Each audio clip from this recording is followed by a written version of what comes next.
ಸ್ವಾದ ಸರೋವರಕ್ಕೆ ಸ್ವಾಗತ. ನಾನು ಲತಾ ಜಯರಾಮ್.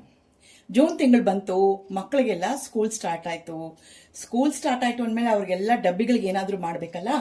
ಸೊ ನಾ ಇವತ್ತು ಮಾಡ್ತಿರೋ ರೆಸಿಪಿ ಹೇಗಿದೆ ಅಂದರೆ ಪರ್ಫೆಕ್ಟ್ ಮಕ್ಕಳಿಗೆ ಲಂಚ್ ಬಾಕ್ಸ್ ರೆಸಿಪಿನೇ ಮಾಡಿ ತೋರಿಸ್ತಾ ಇದ್ದೀನಿ.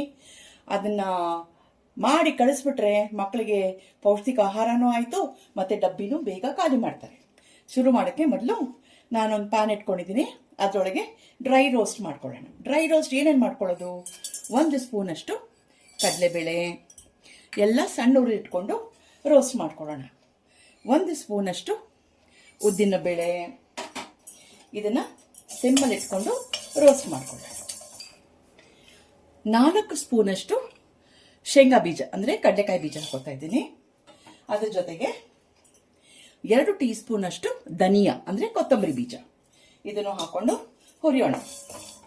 ಧನಿಯಾ, ಕಡಲೆಬೇಳೆ, ಉದ್ದಿನಬೇಳೆ ಎಲ್ಲ ಹುರಿದ ಘಮ ಅಂತ ಇದೆ. ಇವಾಗ ಒಂದು ಅರ್ಧ ಸ್ಪೂನಷ್ಟು ಮೆಣಸು ಮತ್ತು ಅರ್ಧ ಟೀ ಸ್ಪೂನಷ್ಟು ಬಿಳಿ ಎಳ್ಳು ಅಥವಾ ಕರಿ ಎಳ್ಳು ಏನು ಬೇಕಾದರೂ ಹಾಕೋಬಹುದು. ಅದು ಒಂದು ಫ್ಲೇವರ್ಗೋಸ್ಕರ ಹಾಕೋತಾ ಇದ್ದೀನಿ. ಇದನ್ನು ಸಣ್ಣ ಉರಿನಲ್ಲಿ ಇಟ್ಕೊಂಡು ಹುರ್ಕೊಳ್ಳೋಣ. ಎಳ್ಳು ಚಿಟಿ ಅಂತ ಇದೆ. ಇವಾಗ 5 ಬ್ಯಾಡಗಿ ಮೆಣಸಿನಕಾಯಿ ಇಟ್ಕೊಂಡಿದ್ದೀನಿ, ಅದನ್ನು ಸೇರಿಸಿ ಹುರಿದ್ಬಿಡೋಣ. ಕಡೆಯದಾಗಿ 1 ಟೀ ಸ್ಪೂನಷ್ಟು ಜೀರಿಗೆ ಹಾಕೊಳ್ಳೋಣ. ಜೀರಿಗೆ ಕಡೆಯದಾಗ ಹಾಕೊಂಡ್ರೆ ಅದ್ರ ಘಮ ಹೆಚ್ಚಿರುತ್ತೆ, ಅದಕ್ಕೋಸ್ಕರ ಲಾಸ್ಟಲ್ಲಿ ಹಾಕೋತಾ ಇದ್ದೀನಿ. ಎಲ್ಲ ಚೆನ್ನಾಗಿ ಹುರಿದಿದೆ, ಒಳ್ಳೆ ಪರಿಮಳ ಬರ್ತಾ ಇದೆ. ಇದನ್ನ ಇವಾಗ ನಾವು ತರ್ತರಿಯಾಗಿ ಪುಡಿ ಮಾಡ್ಕೋಬೇಕು. ಪುಡಿ ಮಾಡ್ಕೋಬೇಕಂದ್ರೆ ಪೂರ್ತಿ ತಣ್ಣಗಾಗಬೇಕು. ಬಿಸಿ ಇರಬೇಕಾದ್ರೆ ಪುಡಿ ಮಾಡಿದ್ರೆ ಕಡಲೆಕಾಯಿ ಬೀಜ ಹಾಕಿರೋದ್ರಿಂದ ಒಂಥರ ಉಂಡೆಯಾಗಿ ಬಂದ್ಬಿಡುತ್ತೆ. ಹಾಗಾಗಿ ಪೂರ್ತಿ ತಣ್ಣಗಾಗ್ಸಿದ್ಮೇಲೆ ಪುಡಿ ಮಾಡ್ಕೊಳ್ಳೋಣ. ಹುರಿದಿರೋ ಪದಾರ್ಥಗಳೆಲ್ಲ ಆರ್ತಾ ಇದೆ. ಅಷ್ಟರೊಳಗೆ ನಾನು ಬಾಕಿ ತರಕಾರಿ ಒಂದಿಷ್ಟು ರೆಡಿ ಮಾಡ್ಕೊಂಡ್ಬಿಡೋಣ. ಕ್ಯಾಪ್ಸಿಕಮ್ ಬಾತಿಗೆ ಏನೇನು ಬೇಕೋ ಎಲ್ಲ ರೆಡಿ ಮಾಡ್ಕೊಂಡ್ಬಿಡೋಣ. ಈಗ ನಾನು 3 ಟೀ ಸ್ಪೂನಷ್ಟು ಎಣ್ಣೆ ಹಾಕ್ಕೊಂಡಿದ್ದೀನಿ. ಎಣ್ಣೆ ಕಾದಿದೆ. ಸೊ ಒಂದು ಅರ್ಧ ಟೀ ಸ್ಪೂನಷ್ಟು ಸಾಸಿವೆ,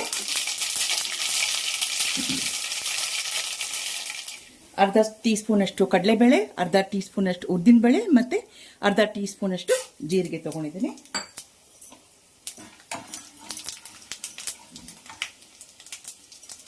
ಒಂದು 5 ಎಸಳು ಕರಿಬೇವು ತೊಳೆದಿಟ್ಕೊಂಡಿದ್ದೀನಿ.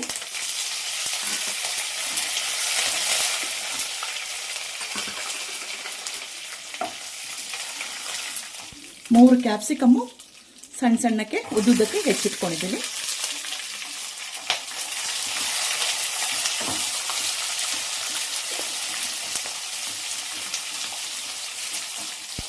ಕ್ಯಾಪ್ಸಿಕಮ್ ಬೇಯ್ತಿರೋ ಹಾಗೇನೆ 3 ಚಿಕ್ಕ ಸೈಜ್ ಟೊಮೆಟೊ ತೊಗೊಂಡಿದೆ, ಅದನ್ನು ಸ್ಲೈಸ್ ಮಾಡ್ಕೊಂಡಿದ್ದೀನಿ.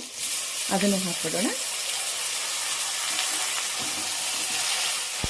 ಜೊತೆಗೆ ಒಂದು 3/4 ಟೀ ಸ್ಪೂನಷ್ಟು ಇಂಗಿನ ಪುಡಿ ಹಾಕ್ತಾ ಇದ್ದೀನಿ. ಇಲ್ಲ ನಿಮ್ಗೊಂದು ಟಿಪ್ ಕೊಡೋಕ್ಕೆ ಇಷ್ಟಪಡ್ತೀನಿ. ಕ್ಯಾಪ್ಸಿಕಮ್ ಬೇಯಿಸ್ತಿರ್ಬೇಕಾದ್ರೆ ಯಾವ ಪಾತ್ರೆನಲ್ಲಿ ಬೇಯಿಸಿದ್ರು ಅದನ್ನು ಮುಚ್ಚಿಡಕ್ಕೆ ಹೋಗಬೇಡಿ. ಮುಚ್ಚಿಟ್ಬಿಟ್ರೆ ಕ್ಯಾಪ್ಸಿಕಮ್ ಬಣ್ಣ ಬದಲಾಗಿ ಹೋಗುತ್ತೆ. ಹಾಗಾಗಿ ಓಪನ್ ಇಟ್ಕೊಂಡೆ ಅದನ್ನು ಬೇಯಿಸ್ಕೊಳ್ಳಿ.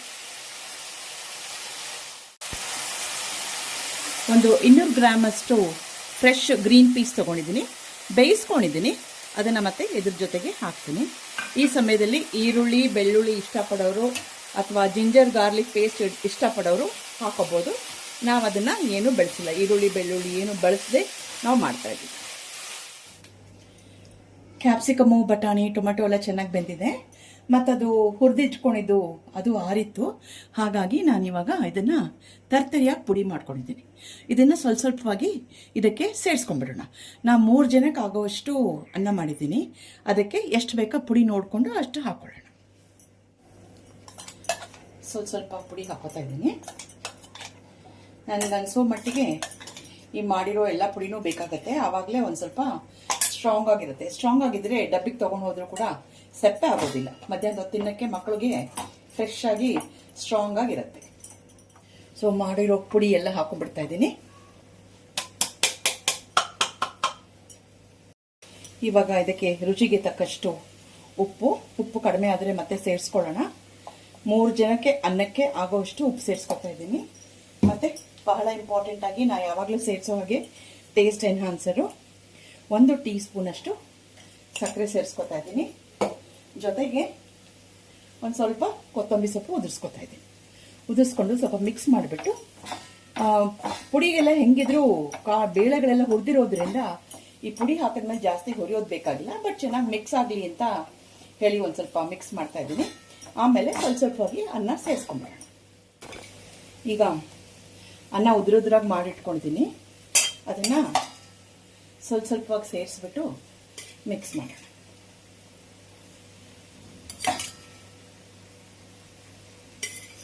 ಇನ್ನೊಂಚೂರು ಕೊತ್ತಂಬರಿ ಸೊಪ್ಪು ಹಿಂಗೆ ಉದುರಿಸ್ಬಿಡೋಣ.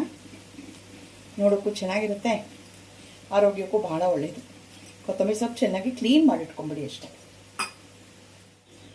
ನೋಡಿ ಎಷ್ಟು ಕಲರ್ಫುಲ್ಲಾಗಿ ಕಾಣಿಸ್ತಾ ಇದೆ, ನೋಡಿದ್ರೆ ಬಾಯಲ್ಲಿ ಹಾಗೇ ನೀರು ಉಡ್ತಾ ಇದೆ.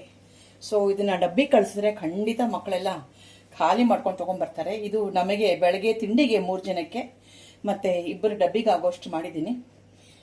ಖಂಡಿತ ಐ ಆಮ್ ಶೋರ್ ಇವತ್ತಿನ ಮಧ್ಯಾಹ್ನ ಲಂಚು ನಾನು ನನ್ನ ಮಗಳು ಇಬ್ಬರು ಎಂಜಾಯ್ ಮಾಡ್ತೀವಿ. ಸುಲಭವಾಗಿ ಮಾಡ್ಕೋಬೋದು. ನೀವು ಮನೇಲಿ ಮಾಡಿ ಇಟ್ಕೊಂಡ್ಬಿಡಿ. ಆ ಪುಡಿ ಒಂದು ರೆಡಿ ಮಾಡಿ ಇಟ್ಕೊಂಡ್ಬಿಟ್ರೆ ನೀವು ಯಾವುದೇ ತರಕಾರಿ ಹಾಕಿದ್ರೂ ಪರವಾಗಿಲ್ಲ. ನಾನು ಇಲ್ಲಿ ಬರೀ ಕ್ಯಾಪ್ಸಿಕಮ್ ಜೊತೆಗೆ ಬಟಾಣಿನೂ ಹಾಕಿದ್ದೀನಿ, ಯಾಕಂದರೆ ಮಕ್ಕಳು ತಿಂತಾರಲ್ಲ.